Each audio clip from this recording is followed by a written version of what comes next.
Espace TV, le 22h.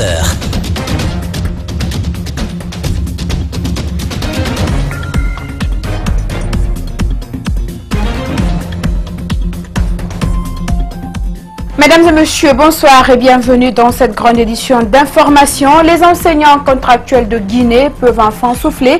Ils sont enfin pris en compte par la fonction publique. L'arrêté ministériel pour leur engagement a été remis ce samedi à leur porte-parole. Le train Conakry Express est immobilisé depuis le 1er octobre 2016 à la cité CBK. L'État guinéen n'aurait pas honoré ses engagements vis-à-vis de ses partenaires chinois et les citoyens subissent le poids de l'arrêt de ce train. Aux États-Unis, Donald Trump a promis un renouveau de l'industrie du charbon depuis son arrivée à la Maison-Blanche. Une révision des normes écologiques dans les usines est laissée entrevoir le retrait des États-Unis des accords de Paris sur le climat.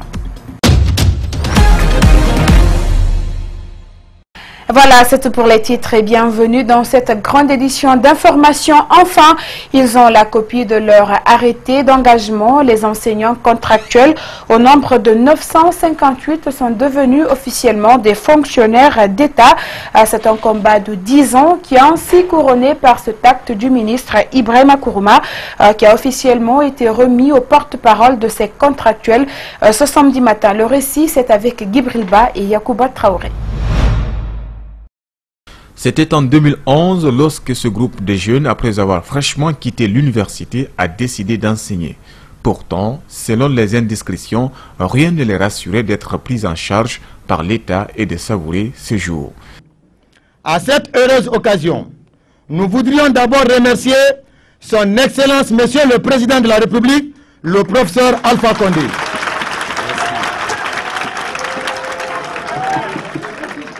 Homme de parole, qui a pris à bras le corps la situation des anciens contractuels qui ont passé tant d'années dans les salles de classe. 751 de ces enseignants sont dans le secondaire et 207 pour l'élémentaire. Au total, 958 instituteurs seront répartis sur toute l'étendue du territoire suivant des dispositions prises par le ministère de l'Enseignement préuniversitaire et de l'alphabétisation. Prime d'encadrement pédagogique, c'était 55 000 francs à hiérarchie A, 44 000 pour hiérarchie B et 33 000 hiérarchie C. 20% augmentation pour toutes les hiérarchies a été aussi réalisée au mois de mars. Prime de craie, qui était à 44 000, on a ajouté 56 000, ça fait 100 000 francs, ça a été payé au mois de mars. Concernant ces primes, elles sont diverses. Le ministre Konaté s'est évertué à dissiper les incompréhensions. Il y a une prime de préparation. Dans le protocole d'accord et dans son texte d'application, il est dit que la prime là est annuelle. Elle doit être payée au mois de septembre pour tous les fonctionnaires, une seule fois. Au mois de septembre, c'est pour permettre à l'enseignant de payer les cahiers, les bics, les documents liés à la classe qu'il doit tenir. Désormais, ils se font appeler des fonctionnaires de l'État, ont-ils insisté dans cette salle amplifiée de joie.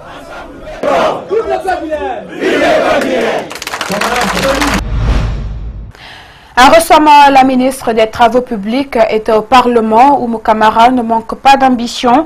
À l'écouter devant les députés, le gouvernement est dans la bonne direction en ce qui concerne la construction des routes et seulement dans son allocution, la ministre des TP parle des points noirs qui freinent l'exécution des projets. Mamadou Sadio Baldé et Alseni Kamara reviennent sur son passage à l'Assemblée nationale.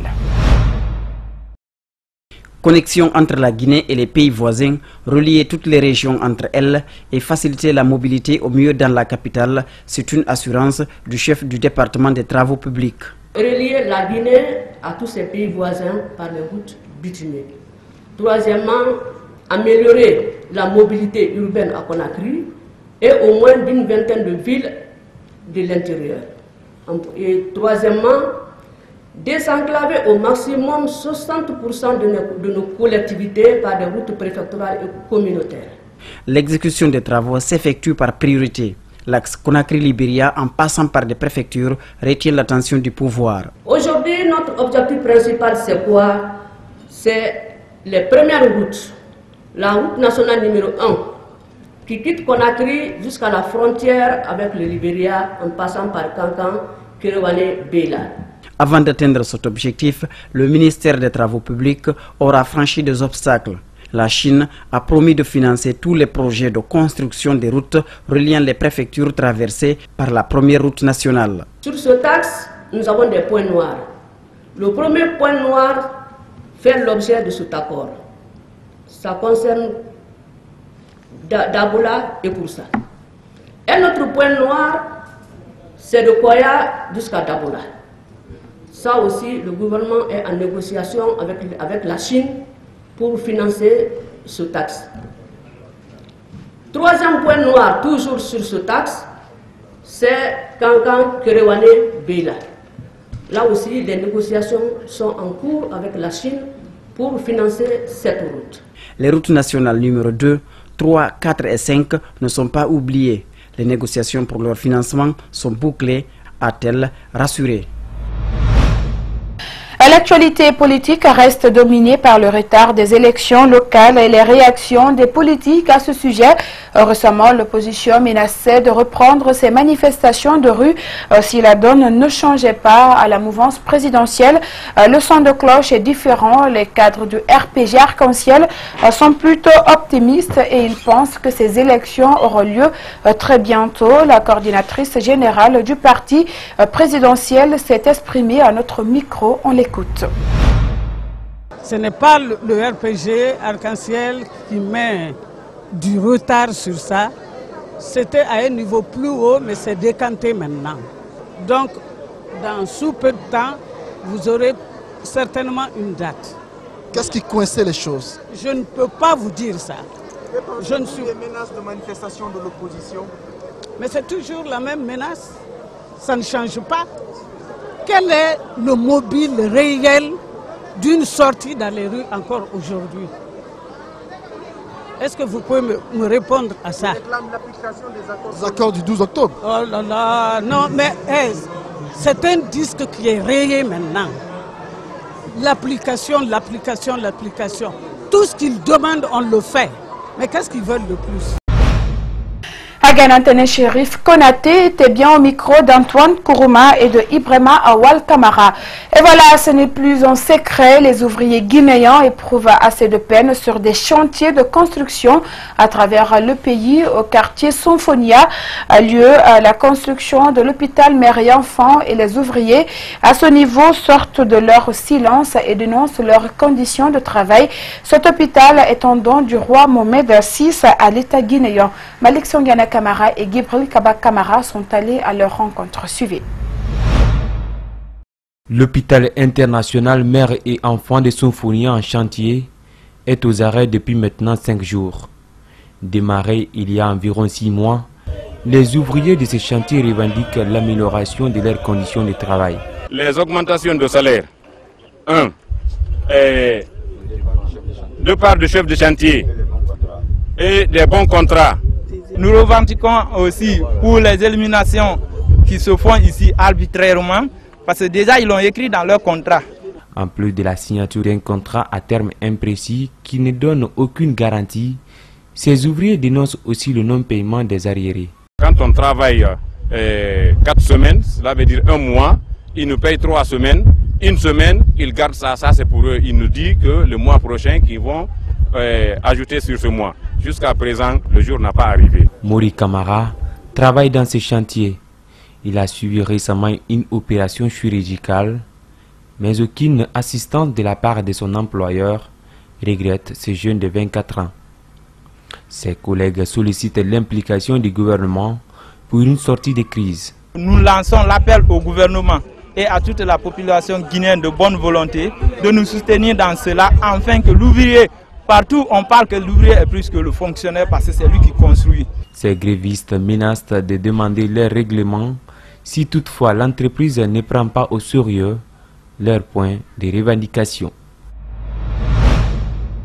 Les propriétés du feu général Lansana Conté sont désormais à la merci des chasseurs de terrain. Récemment, sa résidence de Dixine aurait été revendue à un opérateur économique à hauteur d'$1 million et son fils aîné Ousmane Conté est accusé d'être à l'origine de cette vente contre le consentement des autres membres de sa famille.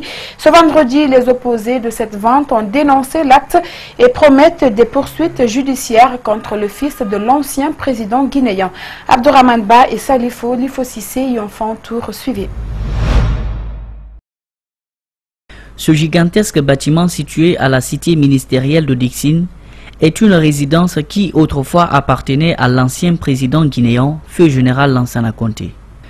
Le décor est frappant avec ces statues qui embellissent l'enceinte de la cour, mais aussi les annexes qui servent de garderie des animaux. Aujourd'hui, cette maison dépouillée de ses meubles n'est plus la propriété de la famille Conté. Elle aurait été revendue à hauteur d'$1 million. Dirigé par le nommé Guissé, est allé chercher d'autres partenaires pour acheter là où nous sommes aussi, là où logeait même le président Conté. On vous a fait visiter l'intérieur. Tout a été enlevé, même les rideaux ils n'ont pas laissé. Et là c'est fait par Maître Tal, le soi-disant avocat de Mohamed. Ousmane Conté aurait vendu ce château à l'opérateur économique Ibrahima Guissé Diallo en complicité avec Maître Tal qui serait son avocat. La famille s'est opposée à cette cession et elle compte engager des poursuites en justice pour annuler cet acte de vente. Nous allons saisir officiellement la justice contre toutes les ventes qui ont eu lieu, à commencer par les terrains vides, les immeubles et tout ce qui lui appartient pour que ça soit récupéré et protégé. Le député uninominal de Dixine dénonce une main noire. Selon lui, Ousmane Conté s'est fait avoir par ses avocats qu'il accuse de vouloir ruiner la famille. Il y a un groupe mafieux qui est en train de dilapider à travers la manipulation des enfants. C'est les soi-disant avocats, les noteurs, qui bénéficient plus de 60%. La vente de cet autre bien de la famille Conté vient allonger la liste des différentes propriétés spoliées de l'ancienne famille présidentielle. La question que beaucoup se posent à présent est celle de savoir ce qui reste désormais de l'héritage laissé par le feu général Lansana Conté. Le ministre des Transports avait promis sa relance depuis le mois de novembre 2016, mais hélas, il est toujours à l'arrêt aux grandes dames des usagers. Il s'agit du train Conakry Express dont l'opérationnalisation reste suspendue au paiement de plus de $40 millions par l'État guinéen à ses partenaires chinois depuis plus de 6 ans. Et voyons dans quel état se trouve ce train qui transportait 2000 passagers par voyage. Le constat est fait par Mamadou Saliouba et Amara Alex Osila. Depuis maintenant 7 mois, Conakry Express est à l'arrêt. Les araignées profitent, les citoyens aussi. Ce n'est pas une panne ou un problème de conducteur qui explique son immobilité, mais une dette que l'État guinéen peine à payer. $42 millions, c'est le montant que demandent les Chinois pour faire marcher les roues. Pour connaître le niveau des négociations, nous avons frappé à la porte de la SNCFG, la Société nationale des chemins de fer de Guinée. Mais qui est là pour nous répondre? Peut-être cette lettre dans laquelle nous pouvons lire ceci. Depuis la mise en circulation, notre société en charge de la gestion du train dit n'avoir encaissé aucune recette, pas même un franc guinéen, puisque toutes les recettes sont encaissées par le partenaire qui est l'État guinéen. Les conséquences de l'arrêt de ce train ne se voient pas au niveau des gares, mais à seulement quelques mètres de là, le rond-point de Matoto est une preuve. Les chauffeurs profitent de l'arrêt du train, les files d'attente se rallongent, ce sont les citoyens qui payent. Je vais assister le mariage de mon grand frère, qui doit y aller, chose qu'on appelle ça à Bessia. Bon, ça fait presque 30 minutes que je suis là. Pour profiter pleinement de l'arrêt du train, les chauffeurs se sont trouvés une politique, découper les tronçons. Les citoyens qui n'ont pas assez de moyens sont obligés d'attendre et ceux qui vont loin, encore plus de courage. J'ai fait 1h30 que je suis arrêté. Je me suis arrêté devant l'hôpital. De l'hôpital maintenant, je suis venu m'arrêter ici. espérant que si vous allez trouver un taxi. Peut-être, oui. J'ai pas eu encore le taxi. Depuis l'arrêt du train en octobre 2016, les citoyens n'ont pas le choix. Il faut attendre des minutes et courir pour trouver de la place. Un autre fait, que sont devenus nos carrefours? Il y a quelques mois, l'ensemble des carrefours de la capitale étaient reconstruits et embellis par le gouvernorat de Conakry. Quelques-unes de ces places publiques présentent une image peu reluisante aujourd'hui et la plupart ont été détruits par des citoyens. Nos reporters Mamadou Saluba et Amara Alexosila ont fait le constat. Suivez. C'était en décembre 2016. Les différents ronds-points de la capitale recevaient alors les ovations d'un public bien enthousiaste. Les jeux de lumière, les clôtures, tout était en place pour conserver les ronds-points et donner à la capitale guinéenne une belle image. Mais cette belle représentation n'a duré que 5 mois. Aujourd'hui, voici à quoi ressemble le rond-point de la tannerie. La clôture ne tient plus, les jeux de lumière arrachés du mur. Alors les raccords traînent seuls dans un environnement sauvage, rien n'est épargné, même les interrupteurs. Intacte, cette statue ne saurait nous montrer les auteurs de ces pillages et aucun homme pour regretter les faits. Alors nous avons pris la direction des Bambeto et notre rond-point qui faisait la fierté des riverains. Ici encore, même déception, les crochets n'ont rien à tenir, l'accès est donné à tout le monde, le rond-point est victime de son succès. Cette image résume à elle seule la détermination des casseurs. Ici, tout le monde se souvient de l'image que donnait le rond-point, mais personne pour l'avouer devant la caméra. Ce rond-point, comme plusieurs autres à Conakry, a fait l'objet d'un grand investissement et plusieurs jours de travaux intenses. Aujourd'hui, plus rien n'attire les Guinéens. Voilà, c'est la fin de cette édition d'information. Merci à tous de l'avoir suivi et surtout merci à l'équipe technique et rédactionnelle du jour. Je vous souhaite une très bonne fin de semaine avec les programmes de la télévision Espace.